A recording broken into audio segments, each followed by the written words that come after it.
사도행전 제7장 54절에서 8장 8절까지 보겠습니다. 사도행전 제7장 54절에서 8장 8절입니다. 신약성경 199페이지. 교독하겠습니다. 54절부터 교독하겠습니다. 8장 8절까지. 그들이 이 말을 듣고 마음에 찔려 그들을 향하여 이를 갈거늘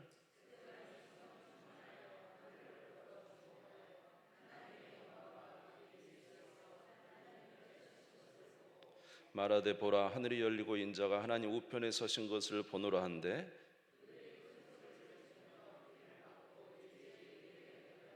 성 밖으로 내치고 돌로 칠세 증인들이 옷을 벗어 사울이라 하는 청년의 발 앞에 두니라.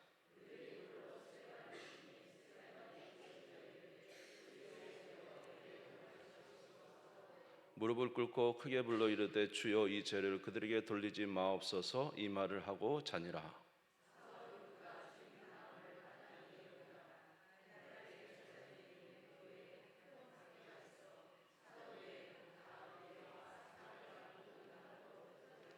경건한 사람들이 스데반을 장사하고 위하여 크게 울더라.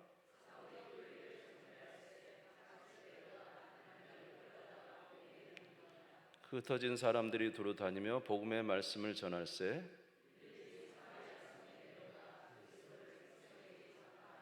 무리가 빌립의 말도 듣고 행하는 표적도 보고 한 마음으로 그가 하는 말을 따르더라.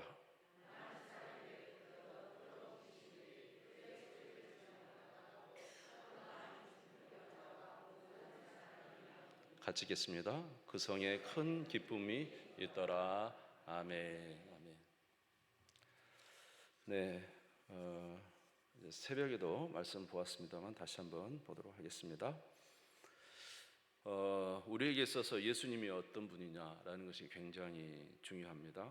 예수님이 어떤 분이냐 아는 것만큼 우리의 신앙도 굉장히 담대할 수 있고요, 또 굳건할 수 있고, 또 엄청난 큰 이제 신뢰가 생길 수 있게 됩니다. 우리가 이제 사도행전 2장 말씀은 주일을 날 보았는데, 예수님께서 이 땅에 오셔서 이제 구원의 사역을 이제 열심히 기사도 이루시고 표적도 이루시고, 그래서 자기가 그리스도이신 것을 나타내시고, 특별히 십자가에 이제 죽으심으로 예수님께서 구원의 일을 이루셨습니다. 사도행전 2장 22절에서 23절에 보시면은, 사도행전 2장 22절에서 23절. 네, 제가 볼까요? 이스라엘 사람들아 이 말을 들으라. 너희도 아는 바와 같이 하나님께서 나사렛 예수로 큰 권능과 기사와 표적을 너희 가운데서 베푸사 너희 앞에서 그를 증언하셨느니라. 그가 하나님께서 정하신 뜻과 미리 하신 듯 내준 바 되었거늘 너희가 법 없는 자들의 손을 빌려 못 박아 죽였으나. 예수님께서 이 땅에 오셔서 모든 그리스도로서의 이적과 기사를 행하시고 우리의 구원을 위해서 십자가에서 이제 죄 없으신 데 죽으셨죠. 그래서 예수님께서 이 땅에 오신 사역을 이제 다 이루었다고 마무리를 하셨습니다. 그러자 하나님이 어떻게 하셨습니까? 예수 그리스도를 살리셨죠. 사도행전 2장 24절에 보면은 하나님께서 그를 사망의 고통에서 풀어 살리셨으니 이는 그가 사망에 매여 있을 수 없었습니다. 하나님이 그 의로우신 예수님, 죄 없으신 예수님을 다시 사망에서 살려내셨습니다. 그리고 우리 예수님을 높이셨죠. 사도행전 2장 33절입니다. 2장 33절 같이 읽을까요? 시작. 하나님이 오른손으로 예수를 높이심에 그가 약속하신 성령을 아버지께 받아서 너희가 보고 듣는 이것을 부어주셨느니라. 하나님이 예수님을 어떻게 했다고요? 높이셨다. 그래서 우리 예수님 뭐가 되게 하셨다 그랬죠? 주와 그리스도가 되게 하셨죠. 2장 36절. 2장 36절입니다. 그런즉 이스라엘 온 집은 확실히 알지 너희가 십자가에 못 박은 이 예수를 하나님이 뭐가 되게 하셨다고요? 주와 그리스도가 되게 하셨다. 그래서 이것을 2장 36절에 보면은 2장 34절 35절에 보면은 다윗이 그 시편에서 110편 1절의 말씀에서 이제 말했습니다. 주께서 내 주에게 말씀하시기를 내가 내 원수로 내 발등상이 되게 하기까지 너는 내 우편에 앉아 있으라 하셨도다. 예수님이 죽으신 예수님을 살리시고 높이셔가지고 어디 앉으셨다고요? 하나님 우편에 앉으셨다. 그래서 예수님이 뭐가 되게 하셨다고요? 주와 그리스도가 되게 하셨다. 자, 예수님이 이 주와 그리스도가 되게 하셨다는 것은 온 천하의 모든 주권을 가지신 주님이 되게 하셨다. 그래서 빌립보서 말씀에 보면은 그가 십자가에 못 박혀 죽기까지 순종하셨으나 하늘과 땅의 모든 권세들이 누구 앞에 무릎을 꿇게 하시고 예수 그리스도 앞에 무릎을 꿇게 하시고, 그렇죠? 그래서 온 우주의 주인이 되게 하셨고 모든 심판권을 하나님이 누구에게 주셨다고요? 그 아들 예수님께 주심으로 하나님의 권능 있는 자가 되셨다. 아멘. 그래서 임금과 구주가 되게 하셨다. 그래서 예수님이 그저 십자가에 죽으신 주님만이 아니라 사실은 온 우주의 통치자요, 심판주요, 권능이 있으신 분이다. 이것을 이제 말씀하셨죠. 그래서 요한계시록 19장 11절에 16절에 보면은 바로 예수님이 어떤 분인가에 대해서 나와서 같이 한번, 조금 깁니다만 같이 읽겠습니다. 시작. 또 내가 하늘이 열린 것을 보니 보라 백마와 그것을 탄 자가 있으니 그 이름은 충신과 진실이라. 그가 공의로 심판하며 싸우더라. 그 눈은 불꽃 같고 그 머리에는 많은 관들이 있고 또 이름 쓴 것 하나가 있으니 자기밖에 아는 자가 없고 또 그가 피 뿌린 옷을 입었는데 그 이름은 하나님의 말씀이라 칭하더라. 하늘에 있는 군대들이 희고 깨끗한 세마포옷을 입고 백마를 타고 그를 따르더라. 그 입에서 예리한 검이 나오니 그것으로 만국을 치겠고 친히 그들을 철장으로 다스리며 또 친히 하나님 곧 전능하신 이의 맹렬한 진노의 포도주 틀을 밟겠고 그 옷과 다리에 이름을 쓴 것이 있으니 만왕이 아니요 만주의 주라 하였더라. 하나님의 말씀이 예수 그리스도가 뭐라고요? 만왕의 왕이요 만주의 주가 되셨죠. 이제 하나님이 오르셔서 하나님 우편에 앉으셨기 때문에. 그래서 성령이 강림하실 때 사도행전 2장의 성령 강림은 그 개인적인 성령이 아니라 아주 그 120문도에게 같이 동시다발적으로 성령이 임하시며 가시적으로 나타난 성령님이라고 그랬죠. 이해가 되세요? 우리 개인의 어떤 성령의 충만이나 은혜를 체험하는 게 아니라 급하고 강한 바람 소리와 함께 불의 혀 같은 것이 각자의 머리에 있고, 그렇죠? 그리고 전부 다 하나님 성령이 말하게 하심을 따라 막 각 족속의 방언으로 말을 하는, 성령이 임하신 것이 가시적으로 나타나는 놀라운 역사였다는 거예요. 성령이 임하는 거. 그러니까 성령이 오순절 다락방에 성령이 임한 것은 무엇에 대한 증거라고 했습니까? 예수님의 구원 사역이 확실히 우리에게 이루어졌다는 증거고, 그렇죠? 그리고 예수님이 만왕의 왕 만주의 주가 되시는 우리의 뭐가 되셨다? 주와 그리스도가 되시고 누구 우편에 앉으신? 하나님 우편에 앉으신 만왕의 왕으로 되셨다는 사실을 이제 공개적으로 증거하신 분이 바로 성령입니다. 아멘. 그래서 오늘 본문 안 드렸지만 2장 36절에 보면은 아까 2장 30절 읽었죠? 36절에 뭐예요? 네, 같이 읽어볼까요? 그런 적 이스라엘 온 좀 확실히 알지 너희가 십자가 아니 예, 33절인가 봐요. 예, 33절. 예, 시작. 하나님의 오른손으로 예수를 높이심에 그가 약속하신 성령을 아버지께 받아서 너희가 보고 듣는 이것을 부어주셨다. 높이시니까 그 권위를 가지고 누구를, 아버지께 누구를 받아서? 성령을 받아서 부어주셨다. 이제 예수님이 하나님 우편에 앉으신 것에 대해서 증거자가 바로 성령님이라는 것이죠. 아멘. 그래서 이 베드로의, 저는 지금 제대로 잘 못 전합니다. 베드로가 얼마나 강력하게 전했는지, 너희가 죽인 바로 예수가 그 만왕의 왕 만주해 주시고 우리의 구원자시다. 너희가 모르고 죽였지만은 그는 구주시다. 이 세상을 모든 주권을 가지신, 하늘과 땅의 모든 권세를 가지신 분이다. 너희가 그 예수를 죽였지 않느냐? 베드로가 이제 이 말을 하니까요, 얼마나 이제 성령에 감동돼서 전하지 않았습니까? 그러니까는 막 거기 있는 사람들이 다 놀란 거예요. 그리고는 뭐라고 했냐면 사도행전 2장 37절에서 41절에 이렇게 됐죠. 37절, 2장 37절에서 41절, 2장 37절에서 41절 같이 읽어보겠습니다. 시작. 그들이 이 말을 듣고 마음에 찔려 베드로와 다른 사도에게 물어 이르되 형제들아 우리가 어찌할꼬 하거늘 베드로가 이르되 너희가 회개하여 각각 예수 그리스도 이름으로 세례를 받고 죄 사함을 받으라. 그리하면 성령의 선물을 받으리니 이 약속은 너희와 너희 자녀와 모든 먼 데 사람 곧 주 우리 하나님이 얼마든지 부르시는 자들이 하신 것이라 하고, 또 여러 말로 확증하여 권하여 이르되 너희가 이 패역한 세대에서 구원을 받으라 하니 그 말을 받는 사람들은 세례를 받으며 이날의 신도의 수가 3,000이라고 했죠. 이거 저는 지금 잘 못하고 있는 거예요. 지금 사실은 엄청 세게 말해야 돼요. 너희가 죽인 예수가 주와 그리스도다. 하나님의 아들이시고 너희를 위해서, 너희들을 위해서 죽은 속죄의 주님이시고 그가 그 보배로운 피를 흘려서 너희를 살리러 오셨는데 너희가 로마 사람들을 통해서 죽였지 않느냐? 그건 그렇지만 그는 하나님 우편에 앉으신 주와 그리스도가 되셨다. 만왕의 왕이 되셨다. 하늘과 땅의 모든 권세를 가지신 분이다. 어떻게 할래?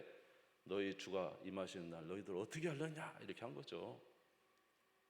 그러니까 누구 믿지 않으면, 예수 믿지 않으면 주님이 오실 때 심판하잖아요. 지옥 가는 거죠. 이런 심판주 앞에서 너희가 어떻게 할래? 할 거냐? 이제 이렇게 전한 것이죠. 그러니까 얘들이 막 놀란 거예요. 그래서 어찌할꼬? 회개하고 제사함을 받고 뭘 받으라? 세례를 받으면 성령의 선물을 받을 것이다. 그러면 된다는 것이죠.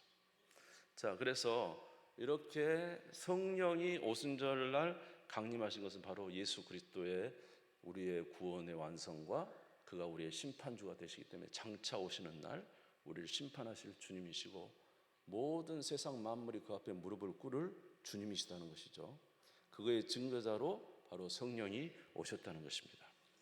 그런 이런 성령의 충만함 속에서 그 성령이 예수의 증거자로 오셨는데, 오늘 이제 이 성령이 누구에게, 오늘 본문의 말씀에 누구에게 임했냐면 바로 스데반에게 임한 것입니다. 스데반은 바로 초대교회 예루살렘 교회 7 집사 중에 첫 번째 집사, 스데반 집사. 그래서 이 스데반이 성령 충만해 가지고 지혜와 말씀이 충만한 이 스데반이기 때문에 이들이 유대인들과 함께 논쟁을 했어요. 그럼에도 불구하고 이기지 못했어요. 사도행전 6장 8절에서 10절입니다. 성경을 좀 많이 보네요. 사도행전 6장 8절 10절. 스데반이 은혜와 권능이 충만하여 큰 기사와 표적을 민간에 행하니 이른바 자유민들 구레네인 알렉산더인 길리기아와 아시아에서 온 사람들의 회당에서 어떤 자들이 일어나 스데반과 더불어 논쟁할세 스데반이 지혜와 성령으로 말함을 그들이 능히 당하지 못하였다. 뭘로 전했다고요? 성령과 지혜로 말하니까 이기지 못했는데 무슨 내용이냐면 이제 사도행전 7장이 굉장히 긴 설교입니다. 거기 보면은 너희들이 하나님이 보내신 자를 하나님께서 너희들을 구원하고 보내신 자들을 적대하고 그들을 쫓아내었다는 거죠. 첫 번째로는 이제 아브라함 이야기하면서 요셉까지 합니다. 요셉을 그 11 형제들이 어떻게 해요? 10 형제들 어떻게 해요? 이제 쫓아버리잖아요. 죽이면서. 그렇지만은 요셉은 어떻게 해요? 그 나중에 기근 때 그 70인 가족을 다 살려내는 일에 요셉이 쓰임 받았죠. 그러니까 형제들이 버려버렸지만은 어떻게 됐어요? 사실은 그가 자기 온 가족을 살려내는 하나님 보내신 구원자 같은 역할을 했다는 것이죠. 그래서 사실 요셉은요 예수님을 많이 닮았습니다. 예수님이 은 30에 팔렸는데 요셉은 은 20에 팔리고요, 형제들에게 팔리고요, 이런 모습들이죠. 또 하나님께서 누구를 보내셨냐면 모세를 보냈거든요. 모세를 애굽의 왕자 될 때 모세가 자기 백성을 구원하려고 나갔는데 자기 민족이 너무너무 고생을 하고 있는 거예요. 그래서 자기 민족, 히브리 자기 민족을 해하는 그 애굽 사람을 쳐서 죽이거든요. 그런데 어떻게 했냐면 이 모세를 고발한 사람이 바로 자기 동족이었어요. 그래서 모세는 이제 애굽 사람을 죽였기 때문에 도망가야 됐어요. 그래서 모세는 자기 민족을 위해서 그렇게 했는데 자기 민족인 이스라엘 백성도 오히려 모세를 고소하고 모세로 이제 도망자가 되게 만들어 버린 것이죠. 사도행전 7장 25절에 보면은 이제 사도행전 7장은 다 읽어야 되는데, 그는 그의 형제들이 하나님께서 자기의 손을 통하여 구원해 주시는 것을 깨달으라고 생각하였으나 그들이 깨닫지 못하였더라. 그러니까 자기 민족을 구원할 마음을 가진 모세를 자기 이스라엘 백성들을 쫓아냈다는 거죠. 근데 다시 누가 불렀습니까? 하나님이 떨기나무 가운데 불러내서 모세를 통해서 이스라엘 백성들을 구원해내죠. 아멘. 사도행전 7장 34절에서 36절입니다.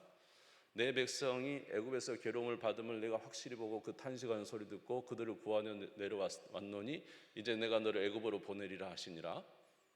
그들의 말이 누가 너를 관리와 재판장으로 세웠냐 하며 거절하던 그 모세를 하나님은 가시나무 떨기 가운데서 보이던 천사의 손으로 관리와 속량하는 자로서 보내셨으니 이 사람의 백성을 인도하여 나오게 하고 애굽과 홍해와 광야에서 40년간 기사와 표적을 행하였느니라. 그러니까 이스라엘 백성들을 구원하고자 하는 모세를 그들이 쫓아냈지만 하나님이 다시 어떻게 했어요? 모세를 보내셔서 그들을 구원해내셨던 것이죠. 이 말을 왜 계속하냐면 너희가 하나님 보내신 자 누구를 버렸다는 거예요. 너희 조상들은 요셉도 쫓아내고 모세도 쫓아내고 하나님 보내신 선지자들 다 쫓아내고 때려서 죽이기도 하고 그들은 하나님 보내신 자를 쫓아내고 이제 때리기도 하고 죽이기도 했는데 너희들은 진짜 하나님 보내신 누구? 그리스도 예수를 버리고 그를 죽였지 않느냐. 이 말을 하는 거예요. 사도행전 7장 51절에서 53절입니다. 같이 읽겠습니다. 시작. 목이 곧고 마음과 귀에 할례를 받지 못한 사람들아 너희도 너희 조상같이 항상 성령을 거스르는도다. 너희 조상들이 선지자들 중에 누구를 박해하지 아니하였느냐. 의인이 오리라고 예고한 자들을 그들이 죽였고 이제 너희는 그 의인을 잡아준 자요 살인자가 되나니 너희는 천사가 전한 율법을 받고도 지키지 아니하였도다. 너는 막 율법을 지킨다고 열심히 하지만 사실 율법 지키고 있어요, 못 지키고 있어요? 네? 겉으로는 거룩한 척하지만 사실 삶 속에 들어가면 율법 하나도 못 지키고 더 악을 행하고 있잖아요. 예수를 죽이는 이런 사람들인데 오죽하겠습니까? 근데 율법을 막 지킨다고 거룩한 척하지만 사실은 율법도 못 지키면서 율법 때문에 율법을 어긴다고 예수를 죽였다는 거죠. 근데 하나님은 이런 요셉을 통해서 모세를 통해서 이스라엘 백성들을 구원한 하나님인데 마지막으로 누구를 보내신 거예요? 그 아들 예수를 보냈는데 너희가 죽였지 않느냐. 그러면서 너희는 율법도 지키지 못하고 있지 않느냐. 되레 막 이렇게 스데반이 그 유대인들을 막 질책을 하니까 아주 막 화가 머리끝까지 난 거죠. 이게 못 이겨요. 성령과 지혜로 말하는데 어떻게 이깁니까? 그렇죠. 그리고 진리를 말하는데 비진리가 어떻게 이길 수 있겠어요? 그래서 이래 하니까 막 이제 사람들이 분이 나서 이제 스데반을 죽이려고 하는데 하나님께서 스데반에게 성령의 충만을 주십니다. 그래가지고 눈이 열려버려요. 눈이 열려. 하늘이 열리고 누가 보이냐면 영광 가운데 계신 하나님이 보이고 하나님 옆에 서신 누가 보여요? 예수님이 서 계신 게 보인 거예요. 성령 충만하니까 스데반이 야 하늘이 열리고 하나님 영광 가운데 계신 하나님과 그 우편에 서 계신 예수님이 보인다 이러니까요. 지금 하나님과 누구를 같이 동등됨을 여기고 있는 거예요. 예수를 동등되게 여기니까 이 사람들이 그냥 팍 아주 감히 예수 자기가 죽인 예수가 하나님 옆에 있다 그러니까요. 돌로 쳐서 스데반을 죽입니다. 그것이 오늘 사도행전 7장 내용이에요. 그러니까 스데반이 뭐라고 7장 54절 56절 한번 보겠습니다.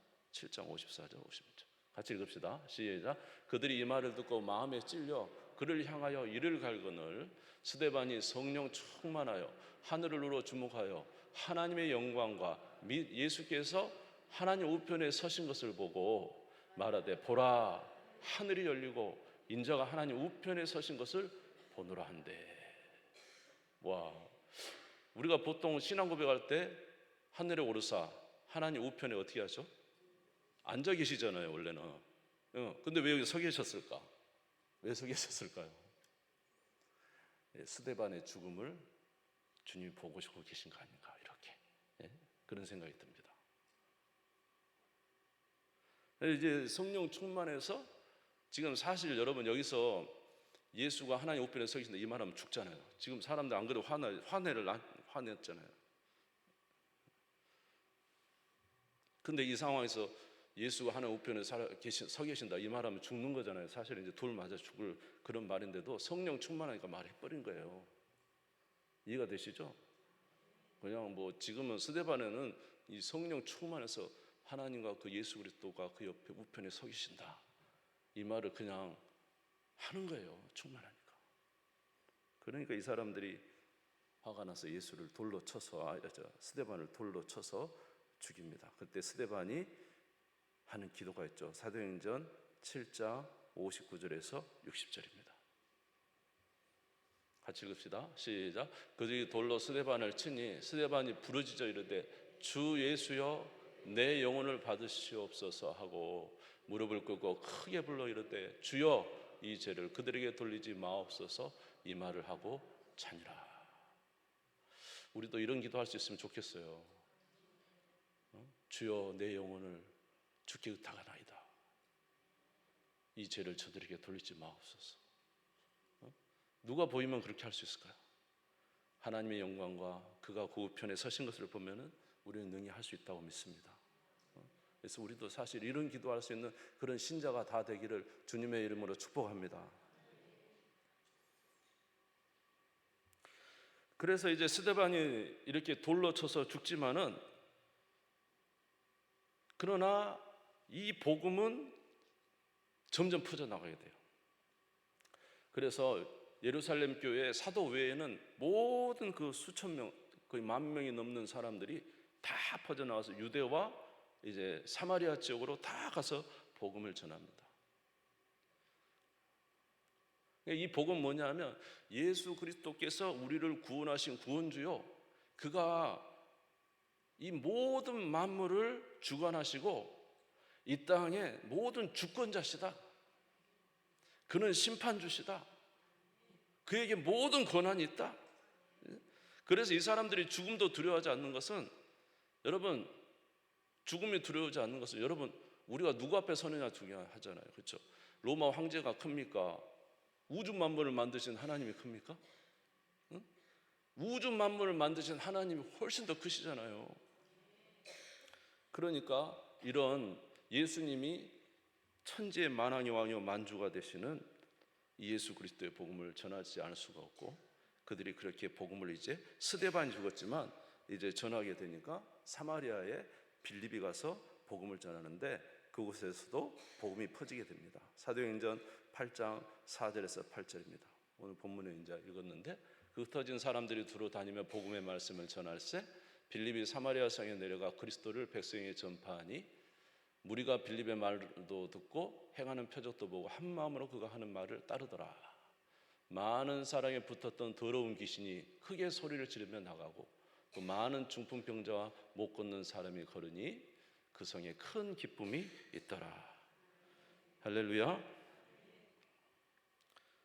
그래서 이 복음이 멈춰질 수 없는 것은 예수님이 만왕의 왕 만주의 주가 되시기 때문에 그렇습니다. 마지막 날에 우리가 이 세상을 떠나도 우리를 심판하실 분이 누구예요? 바로 예수 그리스도이기 때문에 그렇습니다. 그렇죠? 그래서 예수 그리스도 앞에서 우리가 바른 삶을 살아야 되기 때문에 그래요. 그런데 복음이 증거되는 것마다 귀신이 쫓겨나가고 그 다음 병자가 고침을 받고 예수를 믿는 흑암에 빛이 비치고 예수 믿는 사람들은 막 영혼이 살아나고 귀신도 나가고 병도 고침을 받고 막 이런 역사가 있는 거예요. 근데 마가복음 16장 19절 20절에 보니까 이런 것은 뭐냐면 바로 예수의 복음이 진리다는 것을 전해주는 거죠. 주 예수의 말씀을 마치는 하늘에 올리시다 하나님 우편에 앉으시니라 제자들이 나가 두루 전파하사 주께서 함께 역사하사 그 따르는 표적으로 뭐라고요? 말씀을 확실히 증언하시라. 그러니까 이 나타나는 모든 것이 사실은 예수 그리스도께서 만왕의 왕이 되시고 구원자가 되신다는 사실을 이제 증거하는 일에 이런 기적의 역사가 일어나게 된 것입니다.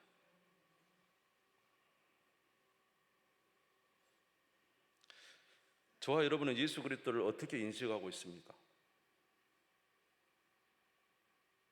저와 여러분은 그냥 예수 그리스도를 나의 죄를 위해서 십자가에 죽으신 분으로만 인식하고 있습니까? 그분이 온 세상의 모든 만물을 주관하고 계신 주님인 것을 믿습니까? 마지막에 우리가 이 세상을 떠날 때 우리의 영혼을 심판하실 그 주님이라는 사실을 여러분 믿습니까? 여러분, 우리 주님이 만왕의 왕으로 권세를 가지신 분이라는 걸 믿습니까? 만왕의 왕으로서 권세를 가진다면은 우리에게는 반드시 역사가 일어나는 거예요. 만약에 저와 여러분 안에 우리 주님을 모신다 그러면 우리 안에 있는 귀신이 있을 수 있을까요, 없을까요? 만왕의 왕이신 예수 그리스도께서 저와 여러분에게 오신다면 우리 안에 또리를 들고 있는 그 뱀 같은 귀신들이 그대로 있을까요? 나가야 될까요? 나가야죠. 만약에 예수 그리스도가 진짜로 우리 안에 오신다면은 우리의 몸에 있는 질병들이 고쳐져야 될까요? 그냥 그대로 있는 게 맞을까요? 예수님 오시면 고쳐지는 줄 믿습니다. 우리의 삶도 바뀌고 행동도 바뀌고 우리 악한 것이 다 새롭게 교정돼요. 왜냐하면 우리 예수님이 만왕의 왕이 오시기 때문에 그분이 오시면 우리는 그분에게 순종하게 되고 우리 삶의 패턴도 바꿔지게 되고요. 생각도 바뀌어지게 될 것이고, 그렇죠? 주님이 오신다 그러면 우리에 있는 질병도 치료되어야 되는 것은 예수님이 십자가에서 우리를 위해서 채찍에 맞으심으로 너희는 나음을 받았도다. 그러니까 예수님이 채찍에 맞으심으로 우리의 병도 치료되어야 되는 게 맞아요. 그렇죠? 물론 하나님이 각자에 따라서 또 다른 병을 주시기도 해요. 그래서 하나님은 두 가지를 항상 하셨어요. 첫 번째는 귀신을 쫓아내는 역사도 했지만 병도 고치셨습니다. 이해가 되시죠? 귀신을 쫓아내기도 하지만 뭐도 하셨다고요? 병자를 고치셨어요. 이건 뭐냐면 전부 다 귀신 들린 건 아니다는 것이지 않겠어요? 그렇지 않습니까? 모든 걸 다 귀신 돌린다고 하면은 예수님이 병을 고치실 이유는 없잖아요. 귀신을 쫓아내면 되지. 근데 예수님이 어떻게 하시냐면 귀신도 쫓아내시고 병자도 고치셨다는 것은 우리의 삶에 병에 때때로 우리 안에 병이 오기도 하고 때때로 우리 안에 병은 귀신의 역사로 있을 수도 있는 거죠. 그러니까 만왕에 여러분 예수 그리스도께서 저와 여러분의 죄를 위해서 그저 죽으신 분으로 생각하지 않고 만왕의 왕이신 예수님을 우리가 믿는다 하면 우리 안에 있는 귀신들은 다 떠나가야 되고 우리 안에 악한 것들은 다 이제 물러가야 되고 우리 안에 잘못된 병들과 이런 것들은 다 개선이 돼야 되고 우리가 새로워져야 됩니다. 그리고 여러분 우리가 만약에 만왕의 왕이신 예수 그리스도를 우리가 알게 되고 믿게 된다면 우리는 당연히 인생에 소망이 생길 수밖에 없고 참 기쁨이 있을 수밖에 없잖아요. 인생이 아무리 찾아도 이 세상에 진정한 인생의 의미를 찾지 못하는 자가 찾았단 말이죠. 우리의 구세주를 만났다는 거잖아요. 이 세상을 창조하신 창조주를 만났다는 거잖아요. 이 세상의 모든 심판하실 심판주를 만났다는 거잖아요. 우리를 구원하신 구원주를 만났다는 거잖아요. 그러면 영혼이 살아날 수밖에 없고 기뻐할 수밖에 없고 춤출 수밖에 없는 것이잖아요. 그러니까 중요한 것은 저와 여러분이 예수 그리스도를 어떻게 인식하느냐가 굉장히 중요한 거예요. 예수님이 나의 속죄를 위해서 나의 죄를 위해서만 죽으셨다 거기서 멈추면 그것에만 멈추면 그저 주님은 그저 우리의 죄를 용서하신 분들만 하고 내 삶에 전혀 개선점이 일어날 수 있는 마치 여지가 없는 것처럼 느껴질 수 있습니다. 그러나 그분이 우리에게 권능을 행하신 하나님이 나에게 임하신다, 나와 함께 하신다라는 것을 알게 된다면 그래서 마태복음 12장 28절에 뭐라고 그랬냐면 마태복음 12장 28절 같이 읽어볼까요? 시작. 그러나 내가 하나님의 성령을 힘입어 귀신을 쫓아내는 것이면 하나님의 나라가 이미 너에게 임하였느니라. 예수를 믿으면 하나님 나라가 우리 마음에 임해요. 아멘. 그래서 우리는 정말로 복된 삶을 살게 되는 것입니다. 그래서 저와 여러분들이 마지막까지 끝까지 잊지 말아야 될 것, 우리 하나님이 어떤 분이신가, 우리 예수님이 어떤 분이신가를 인식하는 것 진짜 중요하다니까. 그분을 정말 우리가 인식하고 그분을 모시는 게 굉장히 중요하다니까요. 그런데 사단의 최고 목적은 뭐냐면 바로 이 예수 그리스도를 인식하지 못하게 하고 점점 예수 그리스도를 믿는 믿음을 뺏어갑니다. 무엇으로 뺏어가냐면 이 세상의 정욕, 쾌락으로 뺏어가고요, 이 세상의 물질의 소유욕으로 뺏어가고요, 이 생의 자랑으로 다 뺏어갑니다. 그래서 예수님께서 40일 금식하고 사단에게 시험 받으실 때 이 세 가지로 시험 받으셨잖아요. 첫 번째, 네 육신이 원하는 대로 살아라. 그렇죠? 먹고 싶으면 돌을 떡덩이로 만들어 먹어. 육신의 정욕대로 살아가라는 거죠. 몸이 원하는 대로 살아가라는 거죠. 여러분, 우리가 육신대로 살면은 우리 하나님 생각할 수 없어요. 하나님 생각 안 나죠. 오로지 먹는 것과 돈 버는 것과 이 세상 것만을 추구하고 산다면 하나님은 생각나지 않습니다. 이 세상에 인간 앞에서 모든 자랑을 최고의 목적으로 두고 산다면, 그래서 성전 꼭대기에서 뛰어내리라 그랬잖아요. 사람들이 너희를 박수 쳐주고 칭찬하고, 사람의 칭찬에 목말라 사는 사람들 주님을 생각하기 어렵다는 거죠. 왜냐하면 그 모든 것으로 누구를 잊어버리게 하는 거예요? 우리 주님을 잊어버리게 하는 거예요. 이 세상 소유에 가장 큰 목적을 둡니다. 그래서 아파트를 뭘 사고, 빌라를 뭘 사고, 이 세상 땅을 뭘 사고, 오로지 땅, 건물. 저는 건물이 하나도 없어요. 그래서 이 세상 소유를 다 그거 추구하는, 그거에 오로지 정신이 올인되어 있어가지고 누구를 잊어버려요? 주님을 잃어버리게 하는 게 사단의 목적 아닙니까? 그래서 예수님께 뭐라고, 산에 올라가서 온 천하 만물을 다 보이면서 내가 이것을 너에게 줄게, 나한테 한 번만 절하라고 하는 게 사단이 하는 일이에요.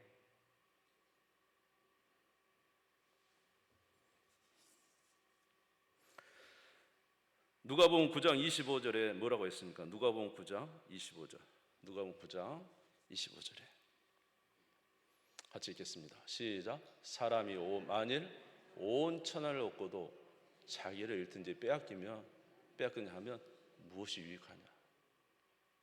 여러분, 우리를 구원하신 분이 누구예요? 예수 그리스도시죠.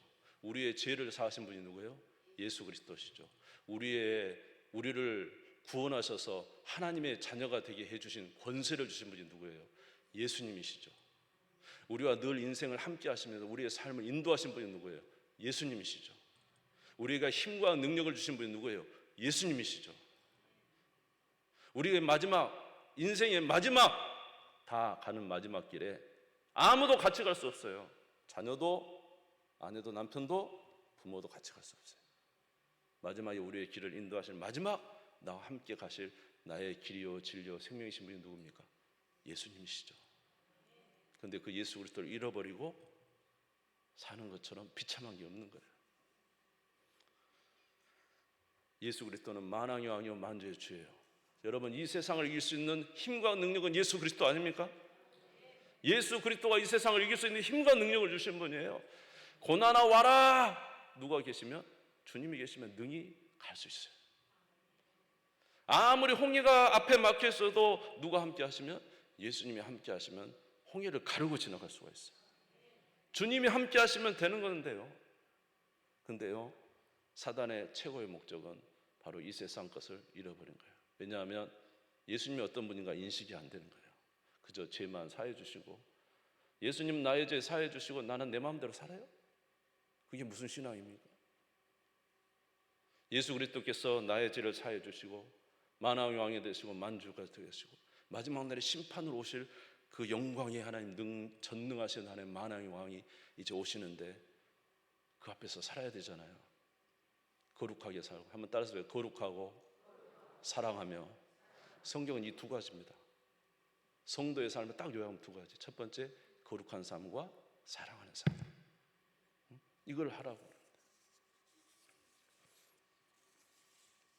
그런데 우리는 유일한 생명 대신 예수 그리스도를 잃어버리고 다른 것에 이제 마음을 빼앗길 때가 많아요. 그런데 사실은 온 천하를 얻고도 여러분의 영혼을 잃어버린다면 무슨 의미가 있어요?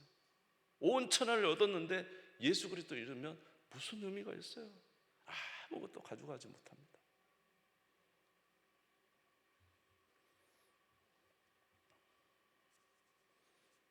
여러분 그런 말 알죠? 뭐 어떤 사람이 참 이빨은 막 너무 좋은 달콤한 말 하는데 영혼이 없는 말, 이런 말 알아요? 여러분 나이 드셔서 이런 거 모르구나. 젊은 사람은 그런 말이, 아유 영혼 없는 말 하네, 영혼 없는 말. 아무리 겉은 좋아도 영혼이 없으면 무슨 소용이겠어요? 주님이 계셔야죠. 주님이 계셔야 한다니까요. 저와 여러분을 살린 분은 주님이라니까요. 여러분 영혼이 살지 않으면 무슨 의미 있어요? 영혼이 살지 못하면 무슨 의미가 있냐고요? 내 영혼이 살지 못했는데. 중요한 것은 영혼이 사는 것입니다. 영혼이 살면은 밖에 있는 나무도 막 파랗파랗, 태양도 너무 반짝반짝반짝, 자연 만물이 너무 아름다워진 거예요. 주님이 계시니까요.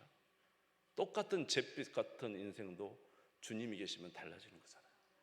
그런데 아무리 많은 소유를 가졌어도, 아무리 많은 것 같아도 주님이 안 계신다면 여러분 잿빛이에요, 잿빛. 그래서 여러분, 저와 여러분을 하나님이 저와 여러분을 정말 마음을 다하고 뜻을 다하고 어떤 것을 다해서도 사랑할 대상을 줬어요. 여러분 이거 굉장히 중요해요. 정말로 나의 모든 것을 다해서 나의 사랑할 대상이 있다. 이것처럼 행복한 사람 없는 거예요. 그렇잖아요. 사랑할 대상이 없어요. 그런데 하나님이 정말로 사랑할 대상을 우리에게 줬어요. 그분이 누구냐면 예수님이에요. 예수님. 정말로 어떤 것보다도 정말로 예수님을 사랑하는 자. 그러면 하나님이 영광을 받으신다니까요. 아들을 존경하는 자가 누구를 존경하는 거고? 아버지를 존경하는 거고. 아들을 공경하는 자가 하나님을 공경하는 거다. 아들을 사랑하는 자는 누구를 사랑하는 거예요? 하나님을 사랑하는 거예요. 마치 아버지가 그 자녀에게 사랑할 대상인 뭐 남편을 준다든지 아내를 줄 때 사랑하는 모습은 얼마나. 그래서 우리 부모의 최고의 목적은, 시간이 다 갔네. 부모의 최고의 목적은 자식이 행복하게 사는 거잖아요. 저와 여러분이 예수 그리스도를 정말로 사랑할 때, 그냥 정말로 예수 그리스도가 우리의 모든 것이 됐을 때 하나님은 가장 높임과 영광을 받으십니다. 그리고 우리를 너무너무 기뻐하십니다. 그것이 바로 저와 여러분에게 주신, 우리에게 주신 은혜예요. 여러분 이렇게 사시기를 주의 이름으로 축원합니다. 할렐루야. 그래서 정말로 어떤 것도 깨지 못하는 사랑이 저와 여러분과 여러분에게, 예수 그리스도와 저와 여러분의 사랑이 되시기를 주의 이름으로 축원합니다. 주님, 제물이고 다 같이 기도하겠습니다. 하나님 아버지,